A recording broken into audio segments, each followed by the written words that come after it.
दोस्तों, जब से मालदीव में नई सरकार आई है तभी से भारत और उसके रिश्ते खराब होते चले गए। मालदीव के नए राष्ट्रपति एंटी इंडिया कदमों के लिए जाने जाते हैं। मालदीव ने कदम उठाते हुए भारतीय आर्मी को भी वहां से बाहर कर दिया था। हालांकि भारत की बात करें तो सरकार ने मैच्योरिटी के साथ मालदीव के साथ डील किया। बता दें कि मालदीव में वाटर क्राइसिस के दौरान भी भारत ने उसकी मदद की थी। इसके अलावा जब हाल ही में दोनों देशों के बीच रिश्ते खराब होते दिख रहे थे तब भी सरकार ने मालदीव की फाइनेंशियल मदद की। बता दें कि मालदीव में केवल 5.21 लाख लोगों की आबादी है और वह भारत पर पूरी तरीके से निर्भर है क्योंकि मालदीव में फैक्ट्री नहीं है। वहां की जीडीपी में सबसे बड़ा योगदान फिशिंग और टूरिज्म का होता है। टूरिज्म में भी भारत की तरफ से सबसे ज्यादा योगदान है। लेकिन हाल ही में जब दोनों देशों के बीच रिश्ते खराब हुए और वहां के एक सांसद ने प्रधानमंत्री नरेंद्र मोदी के खिलाफ बयान दिया, तब भारतीय लोगों ने वहां जाना बंद किया। ऐसे में मालदीव के राष्ट्रपति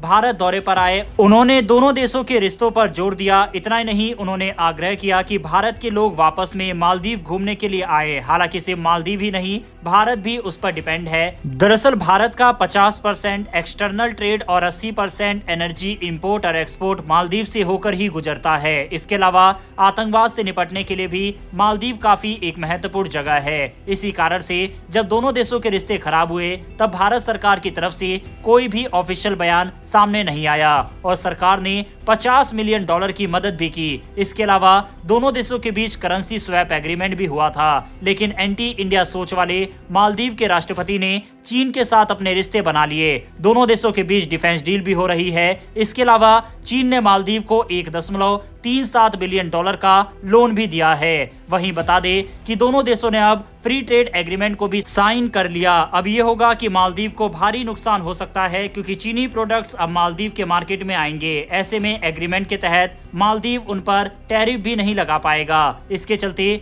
30 से $40 मिलियन का हर साल नुकसान मालदीव को हो सकता है। तुर्की के साथ भी मालदीव ने फ्री ट्रेड एग्रीमेंट साइन किया था। अब टर्किश प्रोडक्ट भी मालदीव के मार्केट में जाएंगे और यहाँ से सीधा नुकसान मालदीव को ही होगा क्योंकि मालदीव खुद तो कुछ प्रोड्यूस नहीं करता, दूसरे पर डिपेंड है और अब दूसरे देश उसकी इसी बात के लिए फायदा उठाते हुए दिख रहे हैं। भारत के साथ रिश्ते खराब करना और दूसरे देशों के साथ नए रिश्ते स्थापित करने की वजह से आज मालदीव को ये सब भुगतना पड़ रहा है। हालांकि भारत के साथ रिश्ते खराब करने के बाद मोहम्मद माइजू ने काफी कोशिश की कि भारत के साथ रिश्तों को ठीक किया जाए। भारत ने भी मालदीव के साथ बातचीत जारी रखी, लेकिन उसके बावजूद जो डेंट पहले मालदीव के राष्ट्रपति ने मालदीव को दिया था, अब उसका हर्जाना मालदीव की सरकार और मालदीव की जनता को भुगतना पड़ रहा है। बहरहाल बढ़ते हमारी दूसरी खबर की तरफ। ये भारत के एक्सपोर्ट सेक्टर से जुड़े हुए आंकड़े को लेकर सामने आए हैं। भारत ने अपने ऐतिहासिक रिकॉर्ड को तोड़ दिया है और पेट्रोलियम के साथ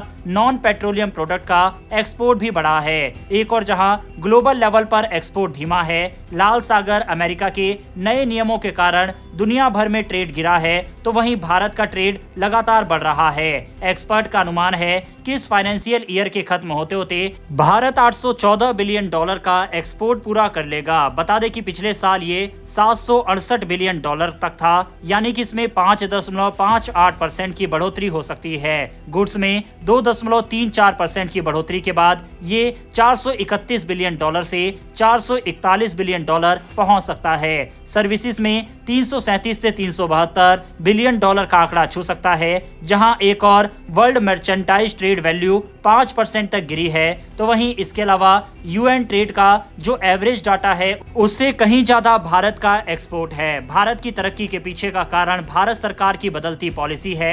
दरअसल भारत ने उन 20 देश पर फोकस किया जहां पर भारत 60% से ज्यादा एक्सपोर्ट करता है। इसके अलावा engineering goods, electronic goods, chemical and plastic, drugs and pharma, agriculture, allied product and textile जैसे 6 सेक्टर पर फोकस किया गया। इसका फायदा ये देखने को मिला कि पेट्रोलियम प्रोडक्ट के साथ नॉन पेट्रोलियम प्रोडक्ट में 34.61 बिलियन की बढ़ोतरी हुई। इसके अलावा भारत सरकार के फ्री ट्रेड एग्रीमेंट ने भी अहम भूमिका निभाई। यूएई के साथ 16% तक ज्यादा एक्सपोर्ट भारत का बढ़ा है। वहीं रूस के साथ भारत लगातार तेल खरीद रहा है। इंडियन करेंसी में व्यापार हो रहा है। इंडियन करेंसी रूस के पास जमा हो रही है, इसीलिए वह भी भारतीय प्रोडक्ट को जमकर खरीद रहा है। लेकिन कुछ सेक्टर में भारत को सोचने की भी जरूरत है। दरअसल ट्रेडिशनल सेक्टर में भारत का एक्सपोर्ट गिरा है।